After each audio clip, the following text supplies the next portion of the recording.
Bonjour à toutes et à tous. À la une de ce journal, cette attaque terroriste du Rwanda et ses supplétifs du M23 de bombes sont tombés sur des objectifs civils dans la ville de Goma, province du Nord Kivu, faisant plusieurs victimes. Le gouvernement de la République condamne cet acte barbare. À suivre dans ce journal les contenus de la réunion d'urgence autour du Premier ministre sortant Jean-Michel Samalukonde Kyenge. Dans ce journal, il sera également question de la relance de la minière de Bakwanga-Miba, un processus qui aura comme effet d'entraînement la relance des filiales de la Miba à l'image de l'industrie brassicole. Nos équipes étaient avec le président du conseil d'administration de la Miba. Bienvenue à toutes et à tous. Une attaque en plein cœur des Goma. Des bombes sont tombées sur des cibles civiles dans les camps des déplacés de Mugunga, province du Nord Kivu. Il s'est agi d'une attaque de l'armée rwandaise et ses supplétifs du M23. Aussitôt que la mauvaise nouvelle est tombée, le gouvernement a réagi avec fermeté en appelant la population au calme. Le gouvernement a suivi le déroulement de ces incidents malheureux qui se sont produits dans la ville de Goma aujourd'hui et plus précisément dans un camp de déplacés.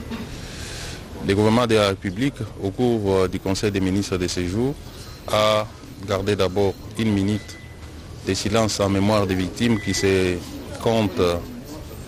Entre autres, il y a des enfants qui sont tués, il y a des femmes, mais aussi des hommes. Le gouvernement de la République tient à dénoncer cette pratique des terroristes du M23 qui n'ont des cibles ces derniers temps que des camps de réfugiés, donc des objectifs civils qui n'ont rien à voir avec des cibles militaires.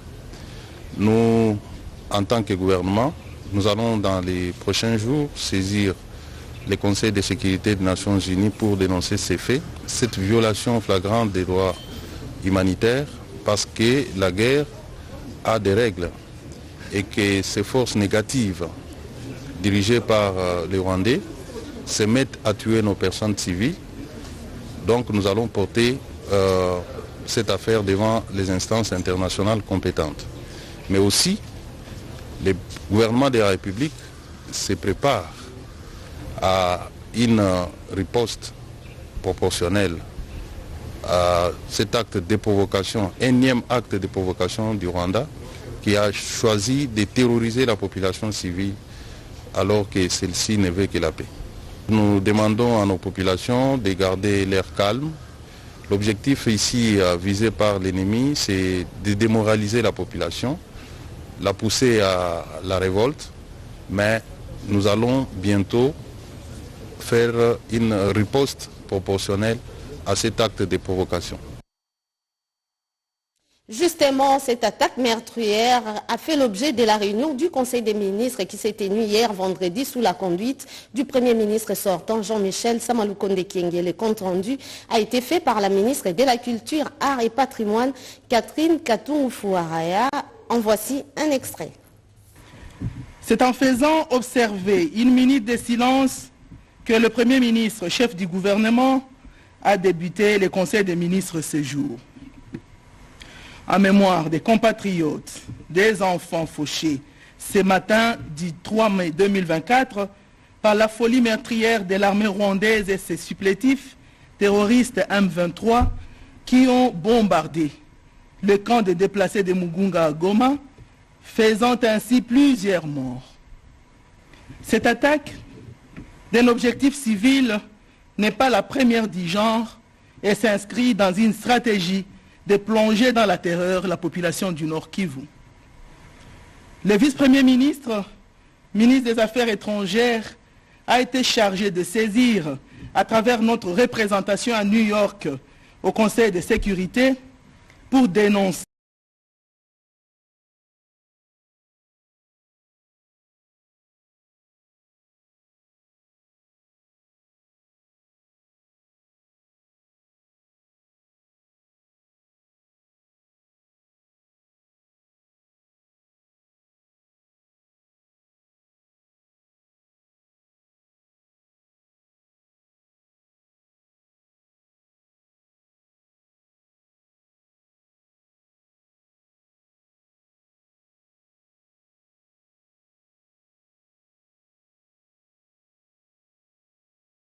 le présenter dans les plus brefs délais un rapport des circonstances des catastrophes évoquées ci-dessus, assorti d'un plan de riposte idoine afin de permettre au gouvernement d'intervenir au plus vite et d'apporter à nos compatriotes affectés l'aide urgente dont ils ont besoin.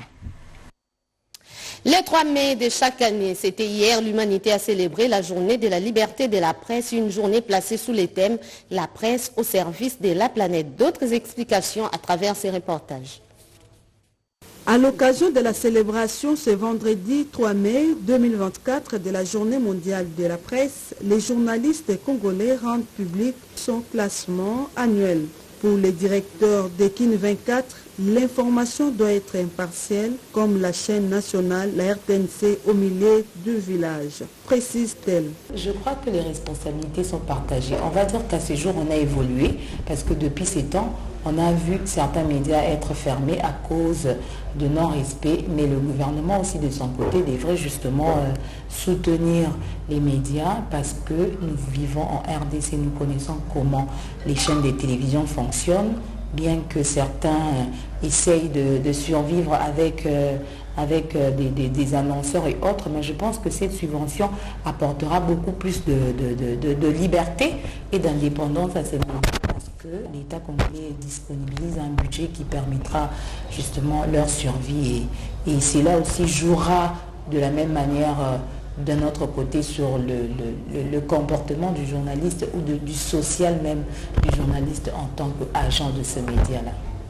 Le journaliste vit aujourd'hui de ses contacts, il vit de ses relations. Ainsi, je trouve que ça empiète au travail du journaliste parce que actuellement on a des journalistes qui sont pro-pouvoir, un journaliste pro-opposition, chacun tire le drap de son côté et ça ne permet pas aussi aux journalistes de faire bien son travail parce que là on est influencé et l'éthique, la déontologie est biaisée à cause de cette position. Rappelons que en dépit de l'engagement du président de la République Félix-Antoine Tshisekedi Tshilombo lors de la clôture des États généraux d'accompagner la dépénalisation des délits de presse et de garantir l'indépendance des médias. Elle lance un message à toute la presse de la République démocratique du Congo à la conscience professionnelle.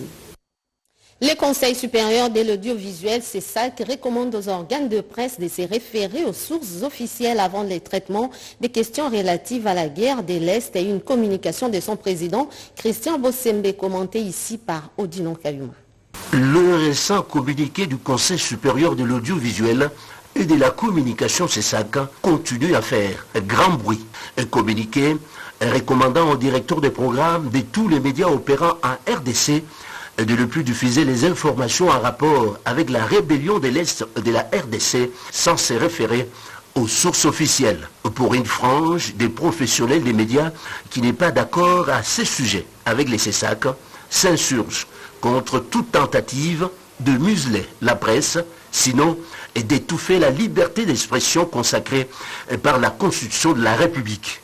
Le président du CESAC réagit. Je ne vois pas en quoi est-ce que c'est une entrave et je ne vois non plus en quoi est-ce que c'est une régression. Au contraire, c'est plutôt une manière de garantir la bonne information qui rentre dans nos missions.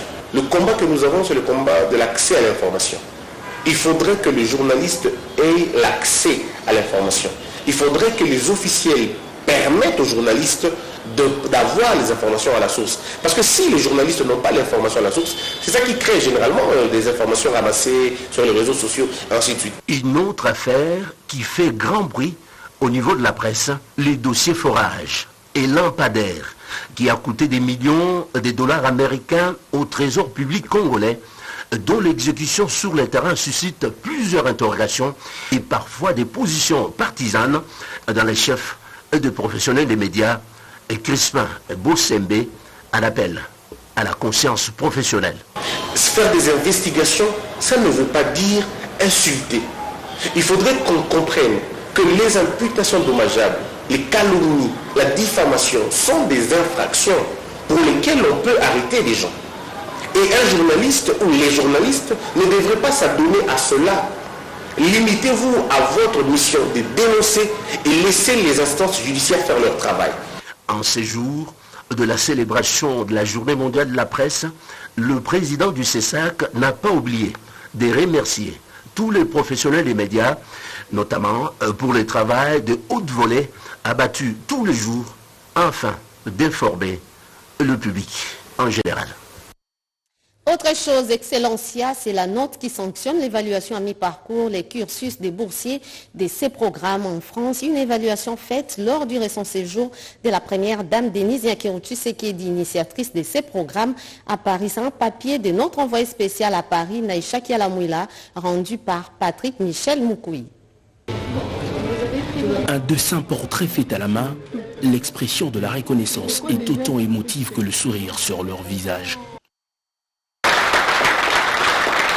Ce boursier dont certains rencontrent pour la première fois leur bienfaitrice ont passé de moments particuliers avec la première dame, la distinguée Denise Nyakeru-Tshisekedi. En 4 éditions, 19 filles et 18 garçons inscrits en France passent leur temps de recherche scientifique à penser au développement de leur pays, la RDC, en suivant de filières bien particulières. Je vais créer des entreprises à vocation agricole. Parce qu'il y a beaucoup de problèmes qui se posent aujourd'hui en RDC sur les enjeux agricoles. Bien sûr, nous avons des terres arables. En RDC, on a beaucoup de terres qui ne sont pas encore exploitées. Ce que je veux, c'est travailler dans les transports.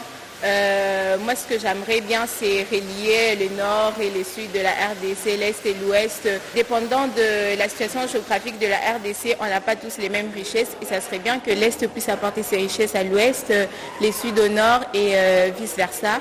Et donc, je me dis, peut-être ce qui empêche encore ça aujourd'hui, c'est les systèmes de transport. Pourtant, on a grave des ressources, on a un fleuve qu'on peut exploiter. En France, la rigoureuse sélection de boursiers du programme Excellencia fait ses preuves avec une moyenne entre 14 et 19. Nous sommes très satisfaits parce que sur les 37 étudiants qui sont là, ils sont tous en train d'évoluer très bien. Comme je l'ai dit, la plupart d'entre eux sont majeurs de leur promotion. Il y en a qui sont dans de doubles cursus, mais qui, malgré la double diplomation qu'ils font, ils restent quand même le meilleur de leur promotion avec tout ce qu'il y a eu. Ils pouvaient avoir comme difficulté en termes de choc de culture, en termes de climat, d'adaptation, d'environnement et tout, mais ils ont su faire preuve de beaucoup d'excellence en étant toujours le meilleur et cela nous encourage beaucoup à pouvoir le soutenir, être encore plus près d'eux afin de leur donner le maximum pour qu'ils puissent avancer sur ce chemin qu'ils ont déjà pris. La présidente de la fondation Denise Nyakeru-Tshisekedi a comme chaque fois utilisé ses réflexes de mère pour rassurer ses protégés appelés à affronter les défis de la nouvelle vie. On doit construire, on doit faire des projets ensemble. D'accord ? D'abord étudier, terminer, aimer ce que vous faites, ce que vous avez choisi et vous allez le faire bien. Et on sera là pour vous accompagner. Je tiens à remercier la première dame pour tout ce qu'elle ne cesse de faire pour la jeunesse congolaise. Plus tard, peut-être les jours où j'aurai envie d'abandonner, peut-être je me dirai, ouais non, il y a la première dame en fait qui t'observe, qui est là et qui t'encourage aussi. Et ça sera aussi une source de motivation pour moi. Au fur et à mesure que les éditions s'enchaînent, le programme Excellencia rassure l'opinion de l'architecture de la prochaine élite appelée à concrétiser le développement de la RDC. C'est un grand rendez-vous des opérateurs économiques. Katanga Business Meeting 2024 a ouvert ses portes hier au centre des négoces de Moussompo à Kolwezi, province du Lualaba. D'autres précisions à travers ces reportages de notre envoyé spécial à Kolwezi, Mireille Ndeki. Ce grand salon multisectoriel B2B de la RDC qui réunit plusieurs entreprises évoluant à travers différents secteurs est une occasion de présenter les potentiels du Grand Katanga en général et ceux du Lualaba en particulier et aussi orienter les actions qui participent au développement de la RDC, a indiqué le DG du CABEM. Par la même occasion, la gouverneure Fifi Masuka du Lualaba a en premier salué les efforts consentis par le chef de l'État dans la promotion des PME congolaises et c'est dans la restauration de la paix à l'Est.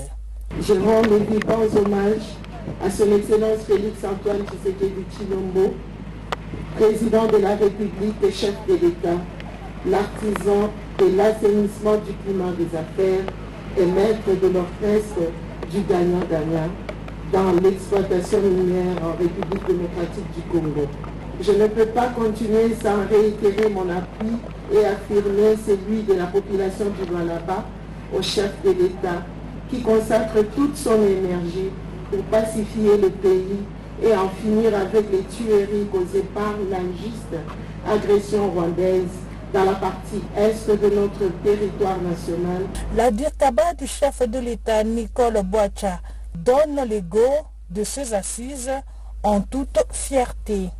Pour cette 5e édition, en 10 ans d'existence, le Katanga Business Meeting, fidèle à sa tradition et sa vocation de salon multisectoriel et professionnel, a choisi de nourrir la réflexion et les débats sur le thème « Investir dans les pôles industriels pour une dynamique de croissance en RDC ».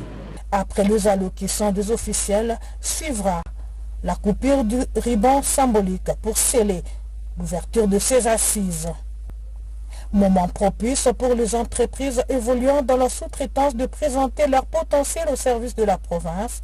Les entreprises œuvrant dans le secteur minier saluent les efforts consentis par le gouvernement pour l'octroi de contrats aux entreprises à capitaux majoritairement congolais. Moi, je pense que la loi, elle est déjà en pratique. Pourquoi? Parce que récemment, là, on a publié une liste des entreprises qui devraient avoir leur contrat à TFM. Parmi ces entreprises, nous étions les premiers. C'est déjà une très bonne chose. KB, c'est un secteur qui nous permet de nous unir, approfondir nos connaissances, tisser encore d'autres relations. Durant 2 jours, les participants réfléchissent en panel en partant du thème principal pour résoudre la problématique liée à l'industrialisation en RDC. La relance de la minière de Bakwanga Miba et ses filiales, le président du conseil d'administration de la Miba, Jean-Charles Okotolo Lakombe, a effectué une visite d'inspection aux installations de cette entreprise située à Mbujimaï, province du Kasaï-Oriental. Un reportage de notre confrère Léon Omodo et Jeff Tiocha de la RTNC Mbujimaï. Le président du conseil d'administration de la Miba, Jean-Charles Okotolo Lakombe, a visité jeudi 2 mai la Sogacor, société de boissons gazeuses du Kasaï oriental, et la centrale hydroélectrique de Tchala, 2 des filiales de la Miba. L'objectif visé par cette visite d'inspection est de relancer ces filiales au même moment avec la société mère la Miba. Mission lui confiée par le président de la République Félix-Antoine Tshisekedi Tshilombo. Mission difficile mais pas impossible pour Jean-Charles Okoto qui sait avoir déjà dirigé la Miba. À la Sogacor, Jean-Charles Okoto a été accueilli chaleureusement par les travailleurs qui voient déjà la renaissance de leur entreprise, connaissant les prouesses de celui qui vient matérialiser la vision du chef de l'État. Guidé par l'ingénieur Daniel Kabongo, le PCA Okoto a visité les 5 sections de Sogacor. À la centrale hydroélectrique de Tchala, conduit par le DG Victor Kabongo, le PCA Okoto a tout touché et vu. Parce que je ne veux pas les gens qui viennent investir pour voler la Miba. C'est comme ça que même avec l'hydrofort, cette société-là, qui a failli voler, il a déjà touché 1,5 million de la Miba, sans pour autant rien donner, et a même commercialisé l'énergie de la Miba. Le PCA Jean-Charles Okotolo Lakombe a explicité les 2 contrats signés avec SECO et avec les Chinois. Nous avons décidé, le conseil d'administration, de signer 2 contrats. Contrat avec SECO pour qu'il nous donne en général 18 à 20 MW et avec nos amis chinois pour Tchala 1, Tchala 2 qui nous donne aux environs 30 MW. Enlever les 20 MW pour la cimenterie. La population a rappelé à Jean-Charles Okoto ses œuvres à impact visible qu'il avait posées comme gouverneur de province du Kasaï oriental et comme numéro 1 de la minière de Bakwanga. Dans la province du Kasaï, on parle de la plénière inaugurale à l'Assemblée provinciale, comme l'attestent bien ces reportages. La population du Kasaï, en général et celle de Tshikapa en particulier, est satisfaite de la victoire de Crispin Mukendi à l'élection de gouverneur. Également satisfait du déroulement des scrutins de gouverneur de la province dont le choix est tombé sur les tickets gagnants de l'Union sacrée. Alain Tshisungu, président de l'Assemblée provinciale du Kasaï, a remercié les députés provinciaux pour avoir accompli leur devoir civique avec toute responsabilité afin de faire leur choix sur les candidats désignés par l'Union sacrée de la nation. Il a en outre promis un contrôle parlementaire rigoureux pour le décollage de cette province. Le vote que nous avons opéré répond au choix de la population. Et je pense que ces choix-là aussi doivent aller avec le contrôle.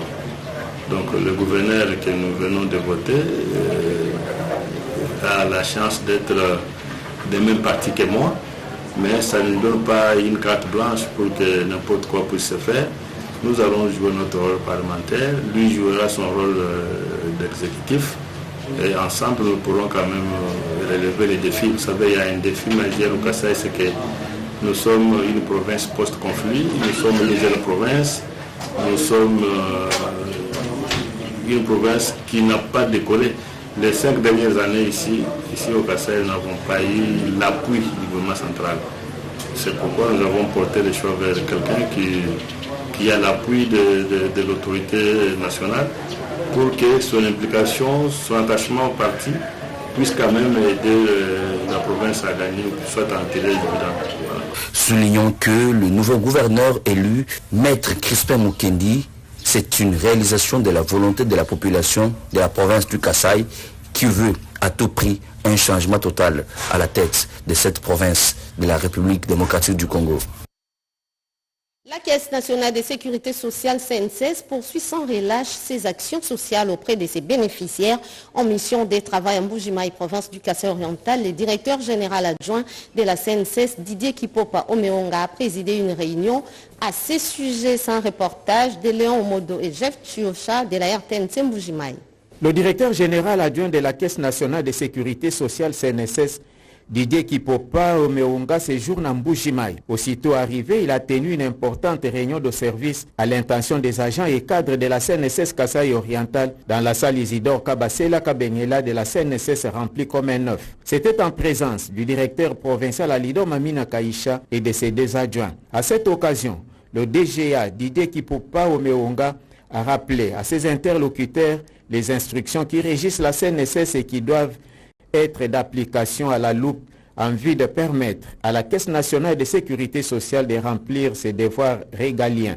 Revient ici sur l'économie de cette réunion de service. Bien dans une itinérance pour s'assurer que le régime général de sécurité sociale fonctionne correctement au niveau de notre centre de gestion.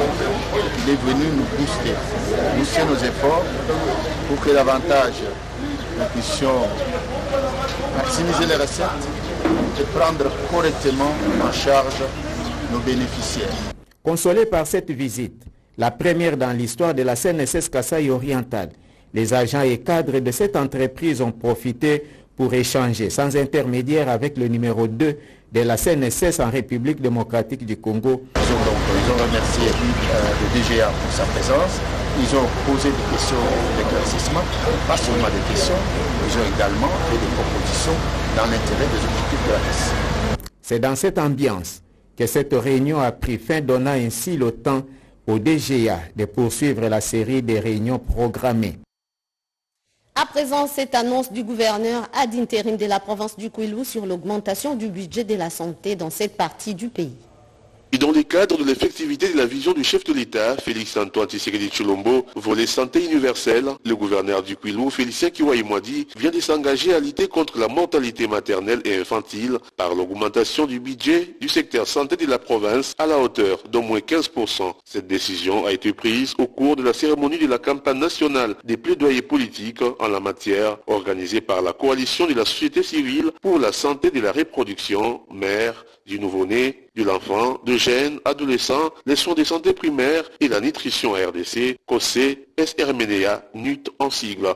Diverses présentations ont caractérisé cette activité, présentée tour à tour par le ministère provincial de la Santé, des experts nationaux, du SRMNEA venu de Kinshasa, la DPS Kwilu, une production théâtrale par l'ONG Kanaki et le ministère provincial du budget. Sur place, une collecte de fonds a été faite pour donner le go à une nouvelle structure créée par l'autorité provinciale dénommée Fonds de solidarité pour la promotion de la santé de la femme et de l'enfant. Question de mener une bonne lutte. Félicien Kiwaïmwadi. Nous engageons résolument d'octroyer notre budget du secteur de la santé à la hauteur de 15% au cours de cette année 2024. Par la même occasion, j'annonce l'adhésion ferme à l'idée nous proposer de la mise sur pied dans notre province du Fonds spécial de solidarité pour la santé de la mère et de l'enfant. Sur place, plusieurs autorités politico-administratives se sont engagées à cette lutte, notamment le président du bureau d'âge de l'Assemblée provinciale du Kwilu, l'honorable Nsaman, qui salue cette initiative. L'engagement à créer le fonds qu'on a appelé fonds de promotion, fonds de solidarité pour la promotion de la santé de la femme et enfant, ce qui est une bonne chose. Un pari gagné pour le secteur de la santé au Kwilu. Une campagne de vulgarisation de branches des prestations en famille à l'attention des micro, petites et moyennes entreprises, campagne organisée par la délégation syndicale de la Caisse nationale de sécurité sociale, direction provinciale du Congo central. Malumbela nous en dit un peu plus. Assurer ces vieux jours, c'est possible avec la Caisse nationale de sécurité sociale à travers ses différentes branches de prestations aux familles. Désormais, les allocations familiales, les allocations de maternité et prénatale couvrent toutes les provinces de la RDC comme stipule la nouvelle loi de 2016 fixant les règles au régime général de sécurité sociale en République démocratique du Congo. Les membres de la délégation syndicale de la Caisse nationale de sécurité sociale du Congo central 2 se sont adonnés à un exercice pédagogique dans la ville côtière de Mwanda où ils ont amorcé des séances de vulgarisation des branches de prestations aux familles, les micros, petites et moyennes entreprises ciblées et ont bien cerné les contours des produits qui leur ont été présentés. Alors voilà, la raison pour laquelle nous sommes ici, nous venons d'être sur le terrain, enfin de faire une petite vulgarisation de porte à porte pour voir si les employeurs maîtrisent vraiment la nouvelle loi, ou soit si la nouvelle loi est vraiment applicable à Mwanda. Nous sommes ici à Mwanda à renforcer le recouvrement et la vulgarisation de la nouvelle loi numéro 006. Le chef d'antenne de la Caisse nationale de sécurité sociale Mwanda a salué le dynamisme et l'initiative de la délégation syndicale de la direction provinciale du Congo central 2. Nous sommes très heureux de vous recevoir parmi nous en ce jour, dans laquelle nous avons eu à échanger avec la plupart de nos employeurs sur les prestations à court terme. Par prestation à court terme, nous voudrions dire que nous nous sommes apaisantis essentiellement sur les prestations prénatales, les allocations prénatales, je veux dire, les allocations de maternité et aussi les indemnités journalières de maternité. Juste après la clôture de ces journées de vulgarisation, ces travailleurs, sous la conduite de leur directeur technique, M. Foulama, ont arpenté les acteurs du territoire de Mwanda, question d'assurer la visibilité des caisses nationales de sécurité sociale dans cette contrée de la RDC. Les personnels féminins de la direction provinciale de la SNEL SA Nord Kivu remercient leur directeur général Fabrice Lusindewa Lusangi Kabemba pour le don de wax imprimé leur accordé en guise d'encouragement pour les travaux abattus dans un environnement d'insécurité au Nord Kivu. Les personnels féminins de la direction provinciale de la Société nationale d'électricité SNEL Nord Kivu ont reçu les dons d'épargne qui leur ont été octroyés par leur directeur général Fabrice Lusindewa Lusangi Kabemba. La distribution de ces épargnes a été faite au bureau de la direction de la SNEL Nord Kivu au cours de la séance de restitution de la mission effectuée à Kinshasa par une délégation féminine de la SNEL Nord Kivu, partie participer à la journée de réflexion à marge des festivités du mois de la femme cette année. À l'occasion, Mme Mwamini Manisoudi, vice-présidente au sein de la délégation syndicale de la SNEL Nord Kivu, a remercié l'RDG Fabrice Lusinde au nom de ses consoeurs. Nous sommes dans une situation de guerre, alors il a voulu compatir avec nous. C'est ainsi qu'il a fait don aux femmes de la division du Nord Kivu, de la SNEL Nord Kivu, de ces pagnes-là. Nous exprimons notre grande gratitude et reconnaissance. Nous lui demandons de continuer ainsi et nous promettons d'être à la hauteur de ses attentes. À cette circonstance, le directeur provincial de la SNEL Nord Kivu, Mounyangi Kambala Deni, a à son tour exprimé la reconnaissance à l'RDG Fabrice Lusinde pour l'attention particulière qu'il a toujours accordée à sa direction qui évolue dans un environnement d'insécurité. Notons que la SNEL Nord Kivu fait face aux nombreux défis actuellement dans l'accomplissement de sa mission. De ces journaux d'Angèle Mabiala-Landou réalisé par Patrick Kachalampoy et Luison Moulongoy et Tien Lula était à la technique. Madame, Messieurs, merci à vous de l'avoir suivi. Le prochain rendez-vous avec l'actualité, c'est à 19h. Dans l'entretemps, portez-vous bien. Au revoir.